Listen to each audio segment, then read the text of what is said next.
We're continuing on this crazy path of solving equations, and you can see we're just making them harder and harder and harder. But here are the two steps. Simplify on each side, and then solve. So this one is the order of operations, and this one is the order of operations in reverse. So here we go. We're gonna do, remember this, simplify on each side. This, I want it to have just two terms, a number with a variable and a number without a variable.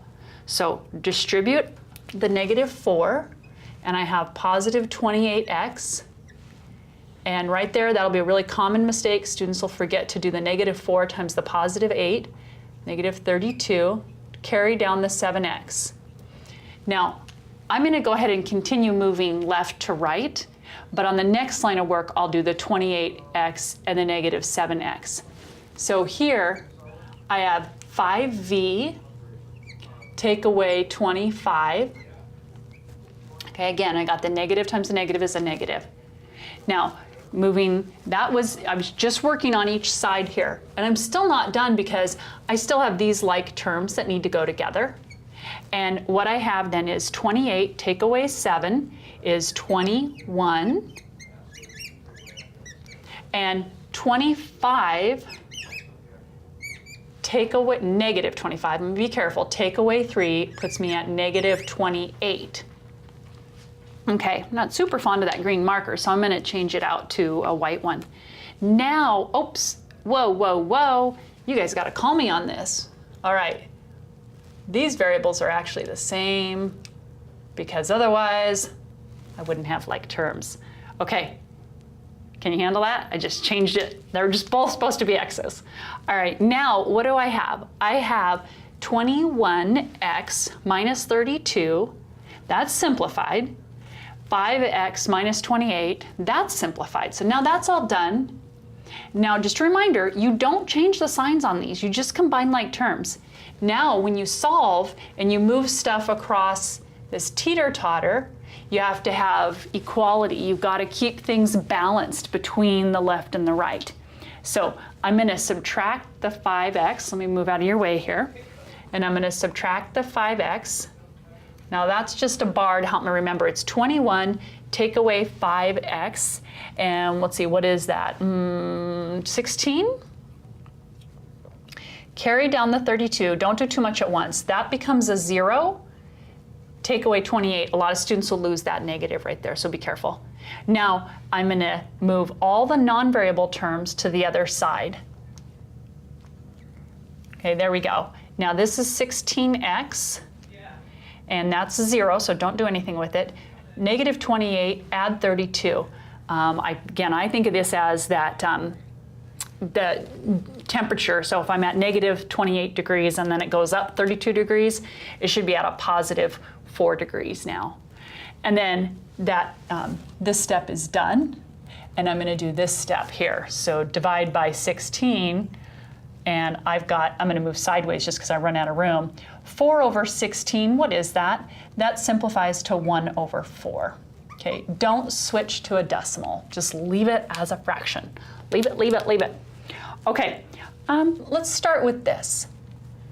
X equals X. Tell me a number that you can plug in for that and it'll work.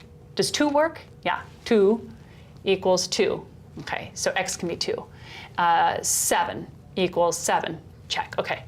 Is there any number that's not gonna work? Is there any number that when you plug in for X doesn't work? No, that's because the answer is all real numbers, okay? All of them work. Now before, what we were getting was what we call a unique solution. There was exactly one.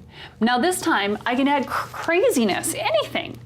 Okay, but what happens if I do something like this? What if I have X equals X minus 1?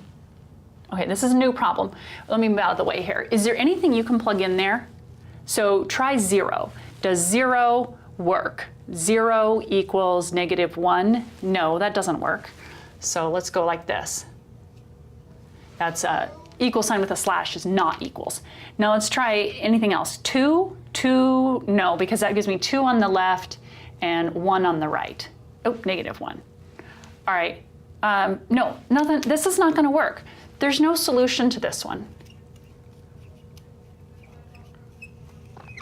Okay, now we've been solving equations where we've had a unique solution, and now at this point we've got some equations that have come up with everything or nothing. And how are you going to recognize that algebraically? What we're going to do is I'm going to give you a problem, we're going to go through it, and if it ends up like this, where the statement is, this is what we call a true statement, then that implies this answer. Okay, this is a false statement where something is not true. This implies there's no solution. That's the idea. Now, if I wrote this down right, we're either going to have that it's everything or nothing. And what we're going to see is this, either it's a true statement or a false statement. Notice the variables are gone. So let's see if I wrote it down right.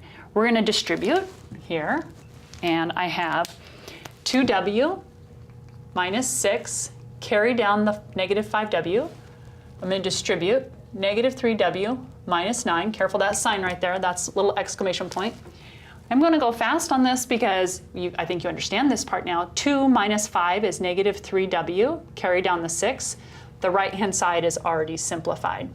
Now, I've got this is simplified and this is simplified. So now I'm back to that teeter-totter issue where I bring stuff across the equal sign. I'm going to isolate the w's. Well, I think I'm going to isolate the w's. What ends up happening is that one goes to 0, and that one goes to 0, and I have what? Do I have a true statement or do I have a false statement? I have a false statement. So that means the implication, and this means your answer here is in the box, no solution.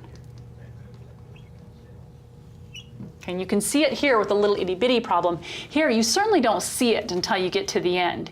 You have no solution. Or if I had done another problem and it was true, you'd have all real numbers. Okay, those are the funny ones. Okay.